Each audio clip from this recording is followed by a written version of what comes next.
জন্য। তারপরে শয়তান আরও কি কাজ করে, ইউরিদুশ শাইতানু আন ইউদিল্লাহুম দালালাম বাঈদা।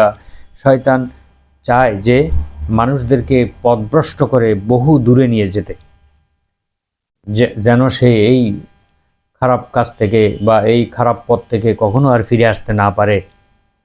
এরপরে শয়তান আরও দৃঢ়ভাবে আল্লাহর সামনে দাঁড়িয়ে বলল, ওয়ালা উদিল্লান্নাহুম ওয়ালা উমান্নিয়ান্নাহুম, আমি মানুষকে চরমভাবে পথভ্রষ্ট করব এবং তাদের মনের মধ্যে দীর্ঘ আশা জাগ্রত করে দেব। অনেক লম্বা আশা পরিকল্পনা করতে থাকবে সে, যেন সে 1000 বছর ধরে পৃথিবীতে বেঁচে থাকবে, এরকম কাজ হাতে নেবে, আশা বড় বড় আশা করবে।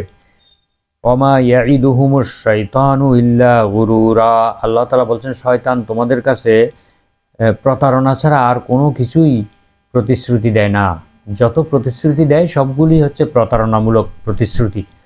এইসব প্রতিশ্রুতি কখনো বাস্তবায়িত হবে না।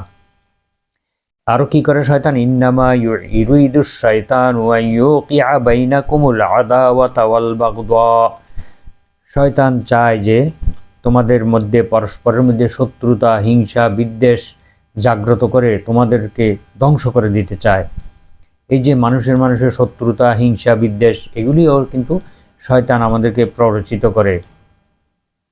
তারপরে বিভিন্ন মানুষের মধ্যে পরস্পর থেকে বিচ্ছিন্ন করে দেওয়া, ঝগড়াঝাটি, খুন খারাপি, তালাক,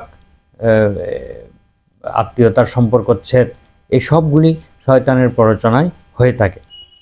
শয়তান আরও কি কাজ করে, ওয়াসুদ্দাকুম আন যিকরিল্লাহি ওয়া আনিস সালাহ, শয়তান মানুষকে আল্লাহর স্মরণ থেকে বাধা দেয় এবং তাকে সালাত থেকেও বিরত রাখে।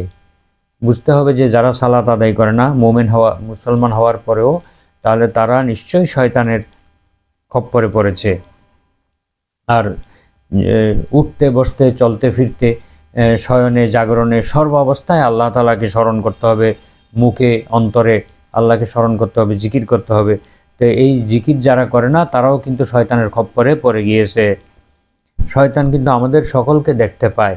ইন্নাহু ইয়ারাকুম হুয়া ওয়া কাবিলুহু, আল্লাহ তাআলা বলছেন যে শয়তান এবং তার দলবল তোমাদেরকে দেখতে পায় এমন জায়গা থেকে যেখান থেকে তোমরা তাকে দেখতে পাও না। শয়তান আমাদের কার্যক্রমগুলোকে প্রত্যক্ষ করে, সে সব কিছু দেখতে পারে। তো এই যে মানুষ পৃথিবীতে শয়তানের অনুসরণ করে, যখন কিয়ামতের ময়দানে উপস্থিত হবে, তখন মানুষ বলবে যে আমি শয়তানের ধোঁকায় পড়ে অন্যায় কাজ করে ফেলেছি, হে আল্লাহ আমাকে আরেকবার একটা